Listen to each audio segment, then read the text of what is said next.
I'm back. Good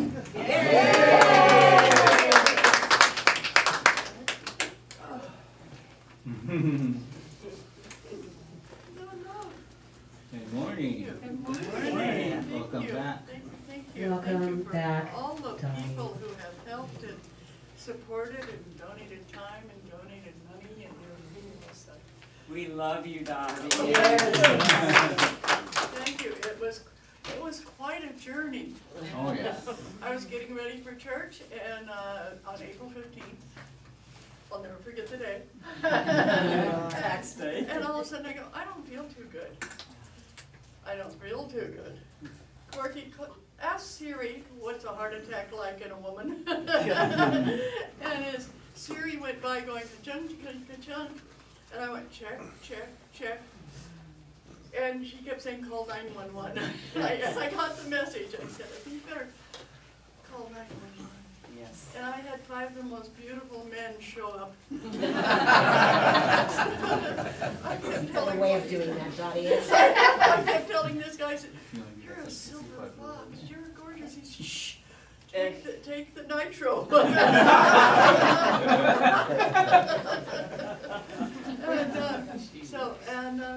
And they took me over to regional, and which is the closest trauma hospital to my place. And when I came out of wherever I was, I kept thinking I was in a hallway. There sat Janet. And it was like, she said, I'm your sister. I said, I know you are. And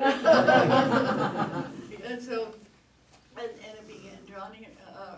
Ronnie came in, and Janet, and all sorts of special people, and Corky was working and saying to people, let's wait until she gets better. But some people just kind of had to come touch me, you know. And, wonderful Dr. Eileen, Annie. I mean, it was on and on and on. But I thought, okay.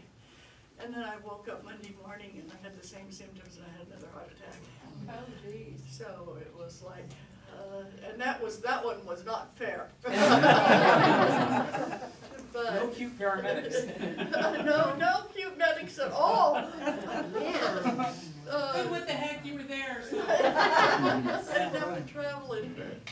And so I'm so delighted to be home here. And I've been missing this. We've been missing you too. And for any of you who've ever been in any hospital, you have angels all around you. I mean, not only physically, but spiritually. Yes. It's like all those wonderful, wonderful beings helping you heal. And so that was pretty darn nice. And so I thank you all for your prayers, because I could feel them. You know, they just kind of wafted in. And, you know, okay, there they are. There's those prayers coming in. And it was real neat. So, and for those of you who are staying this afternoon for the Shasta journey, thank you. And I'm going to take a little break after service and before that, because my caregiver is with me. I've done everything she said because I'm afraid she might do something. That's good, Donnie. You need to listen to it. At one time, I was convinced she had a little black whip and a mask. She probably does somewhere, but she hasn't told If you need some more, talk to me.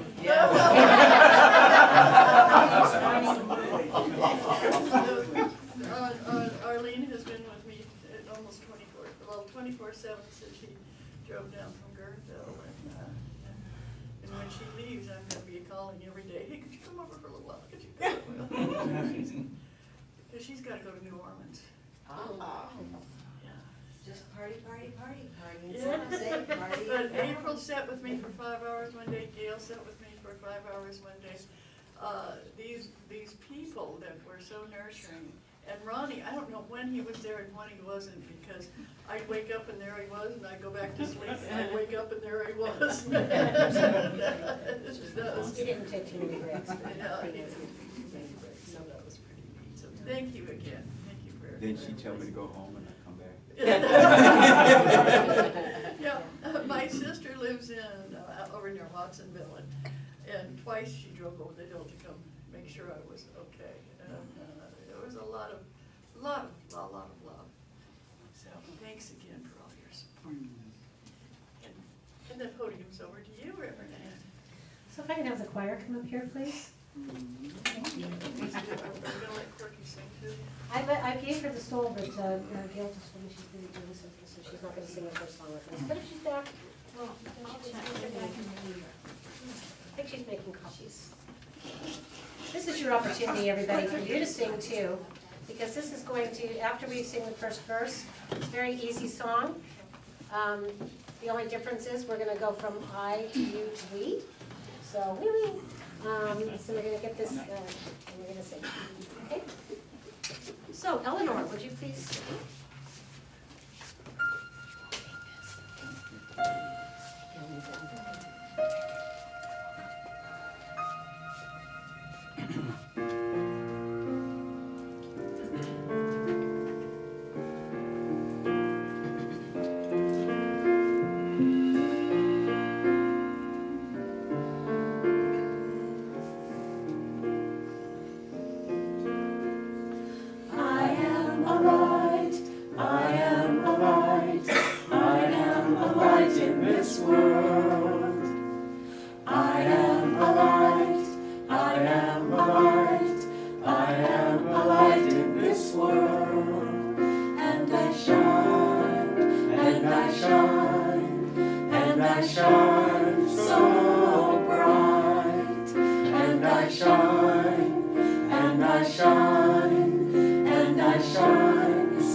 I am a light in this world.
you shine. We're so happy to see you shining right here next to us, Dottie. So this morning we actually, I don't know how many of you saw the email last night that Corky sent out, but you are all invited to be a part of the service today. Yummy. And no worries. Wait a minute, there's one thing I forgot to grab. And that was not a Kleenex.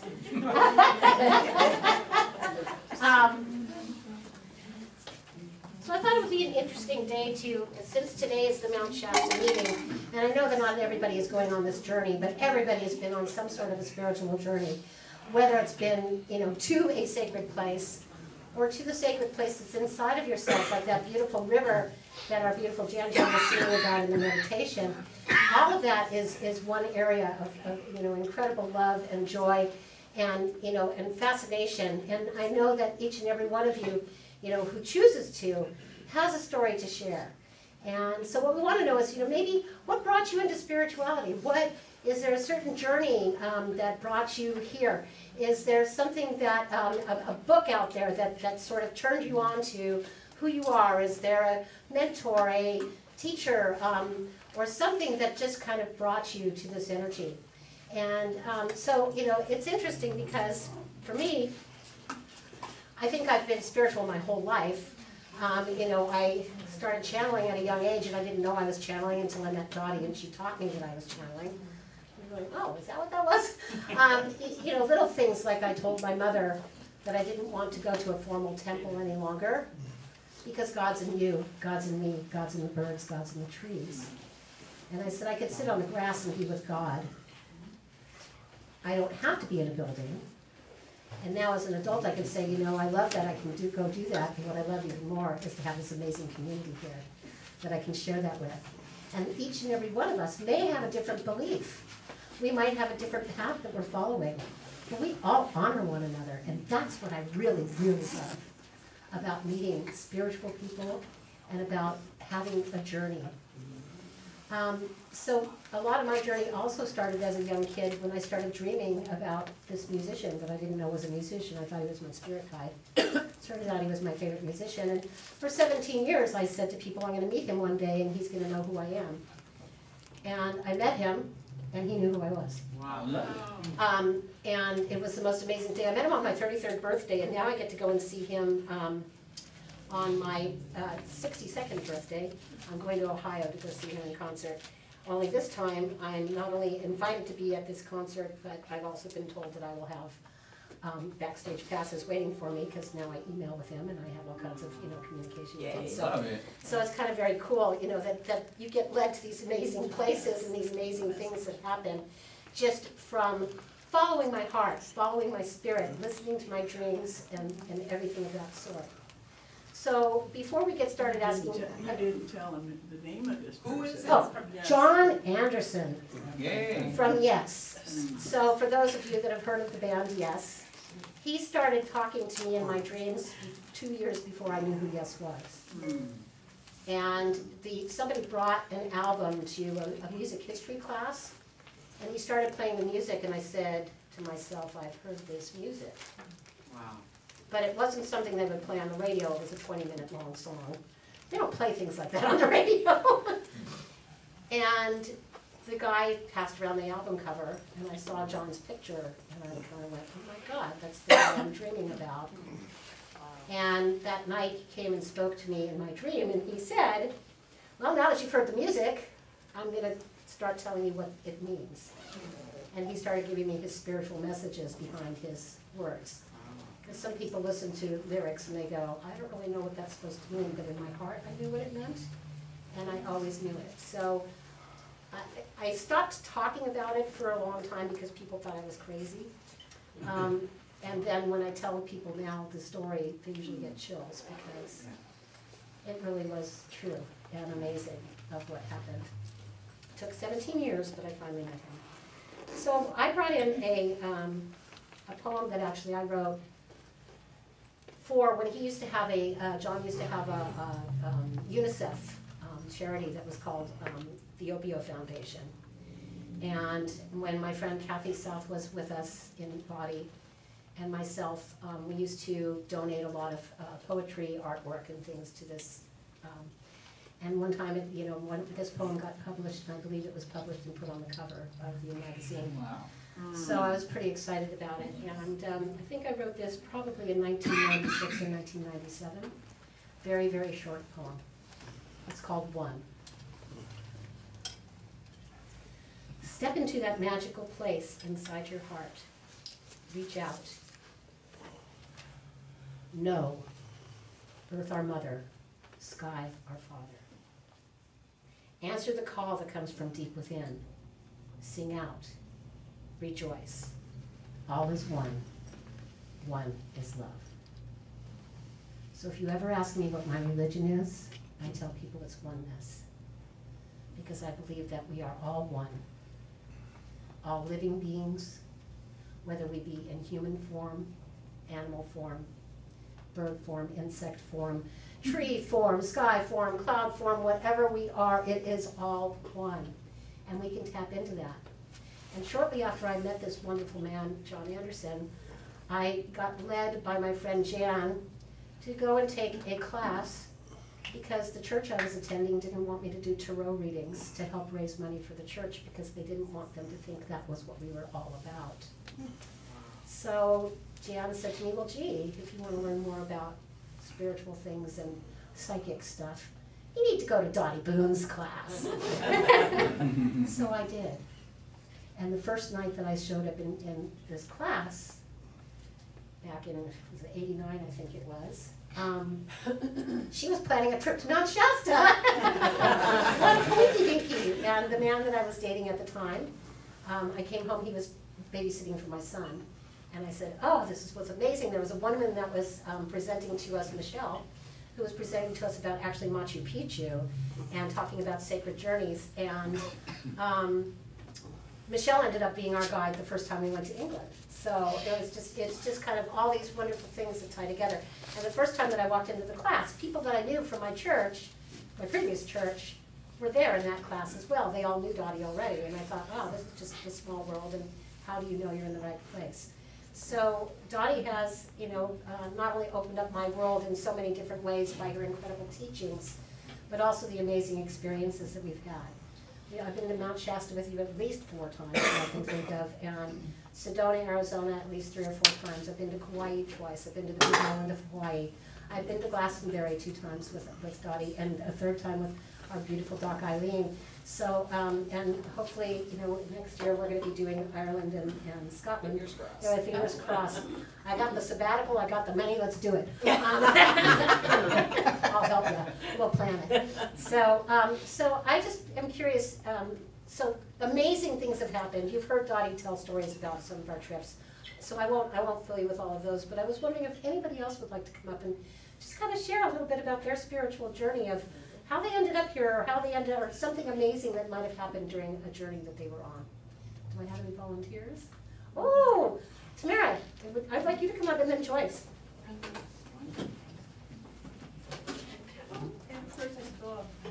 Oh, no. Sorry about that. I'll take care of that. I did. Do you want to stand here, or do you want to take mine? Okay.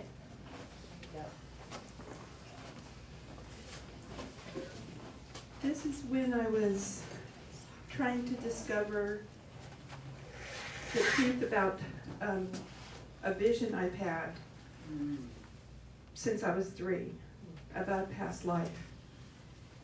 So I called into, I already planned to go back to England since I had names, dates, and places to check out to see if this life actually happened.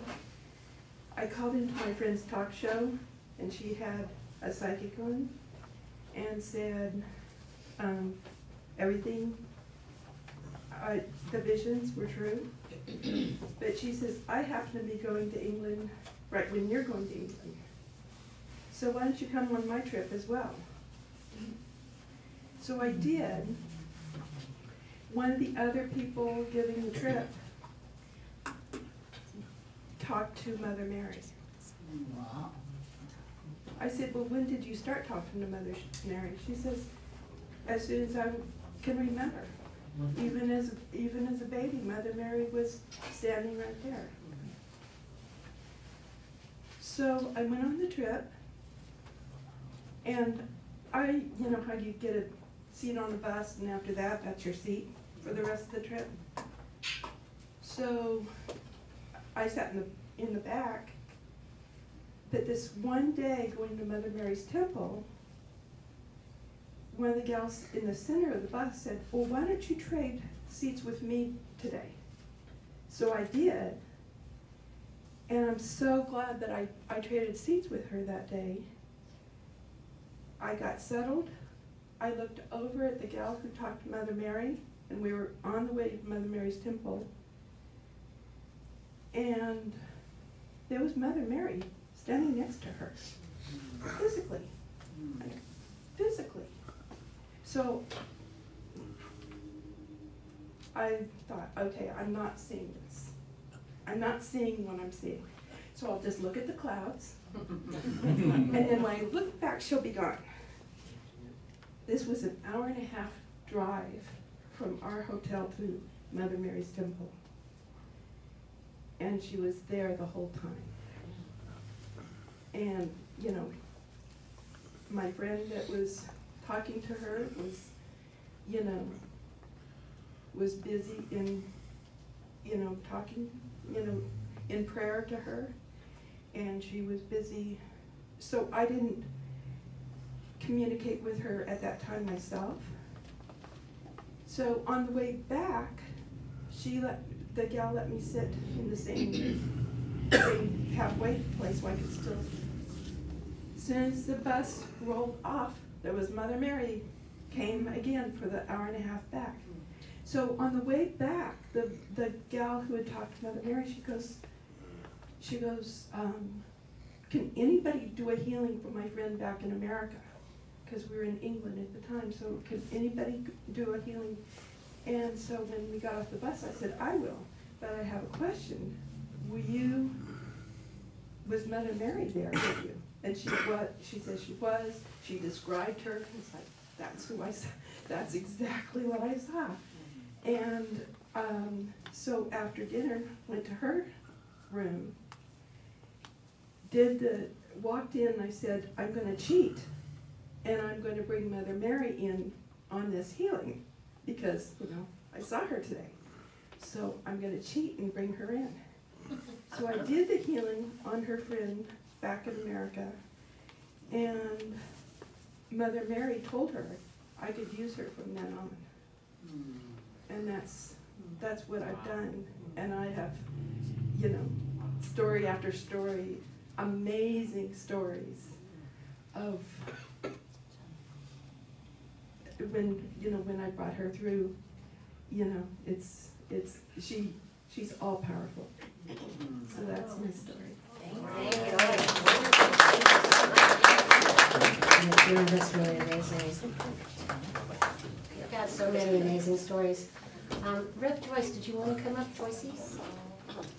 I apologize for interrupting, but our baby needs to come out. Oh, okay. Yes. Let me stand there, yeah? You When we betcha. talked about Mother Mary, this was given to us, to me, I did it. by a wonderful fire chief. Finally. And I just wanted to, Thank you, Ben. Thank you. I was getting your messages even though I was getting your messages. Yeah, well, hey. Hey. Good morning. Good morning. good morning. So, thank you. Mother Mary, I've met a lot of souls that someone would say, well, Joyce, okay then. What's with you? And so you learn to whom you can speak and not. And you can only hear what's wrong with you so many times before you stop telling stuff. I realized that I was making people afraid. And then I realized that it went against everything they believed was real. But I'm seeing souls walking around and I'm thinking, okay, is anybody else seeing this? And I realized no. And even if they did, they had a reason for it. They would say, oh, it's just somebody we don't know. Because the form that is taken is very solid, it's very real. It's not like you're looking through fog or light. It's solid, beautiful colors. Everything is lovely.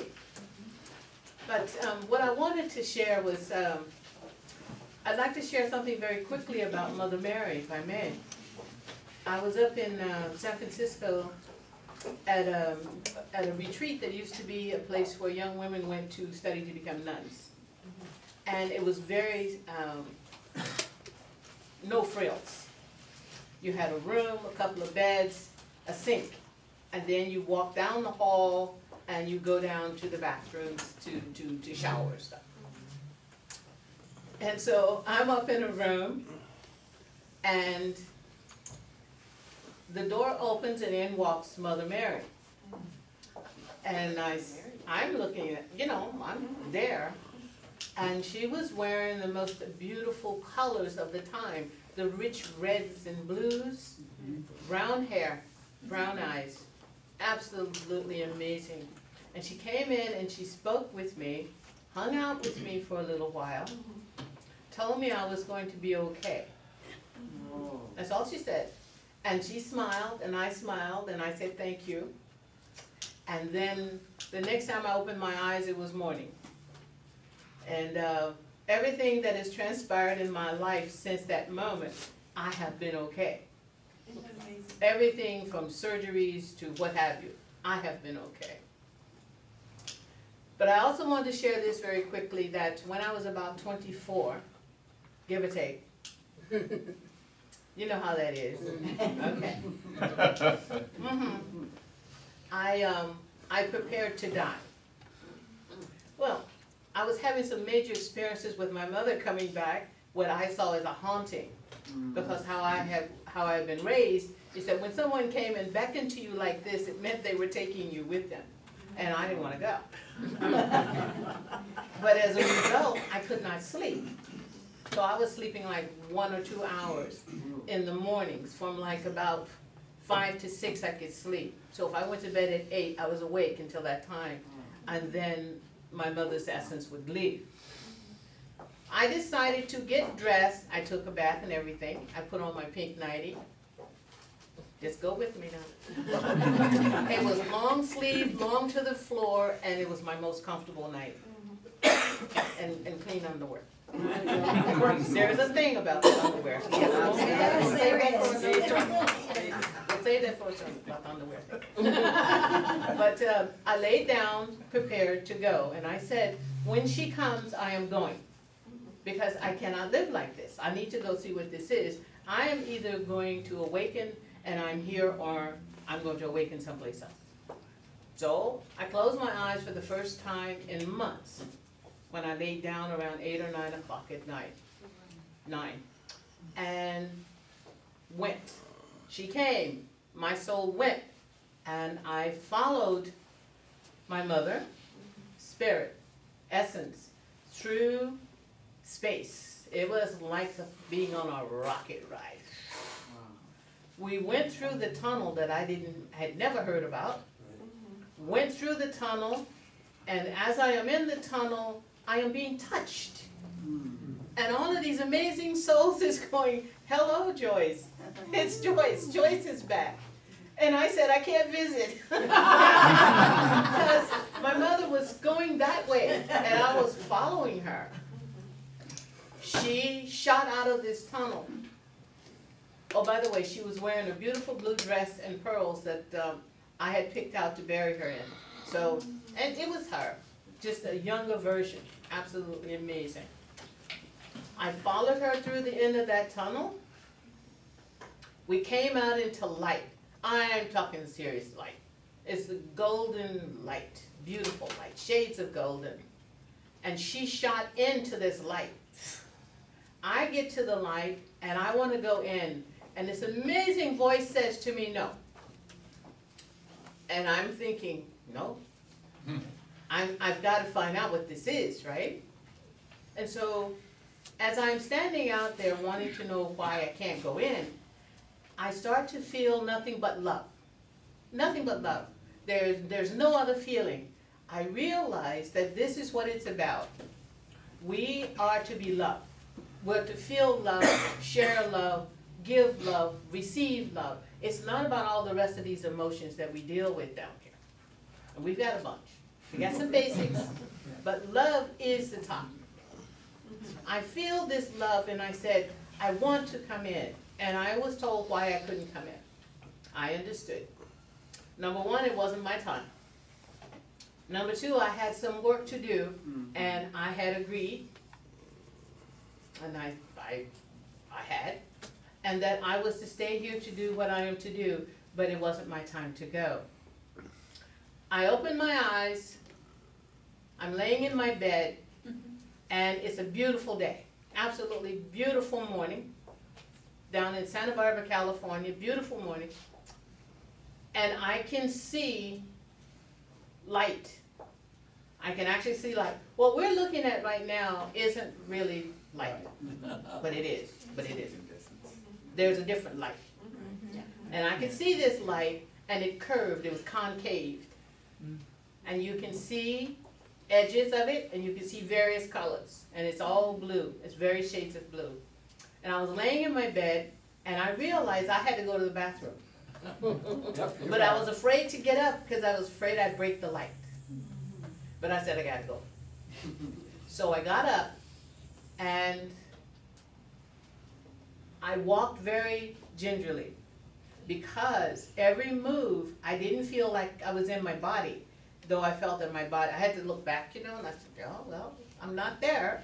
I had to check, you never know. My physical body was moving, but I didn't feel like my body was moving. After that day, my life completely changed. It was an amazing thing. I knew things, see things, felt things, understood things. I could see bodies, find bodies, spaceship travel, you name it. It happened to me. But what I wanted to tell you about that experience was this. It completely transformed me to believe in me. It wasn't about what anyone else thought or believed or said they saw or were afraid of. It wasn't about those who were only afraid of those things that were scary. I see scary or otherwise. I see scary. I've seen some scary that make you give things thought to it. And you know what I tell them? I said, I see you. And they said, you do? I said, yes.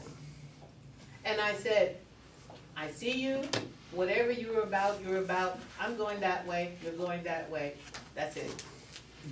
This is not about some confrontation and I gotta clear the world, because that is not the way it works. You're gonna get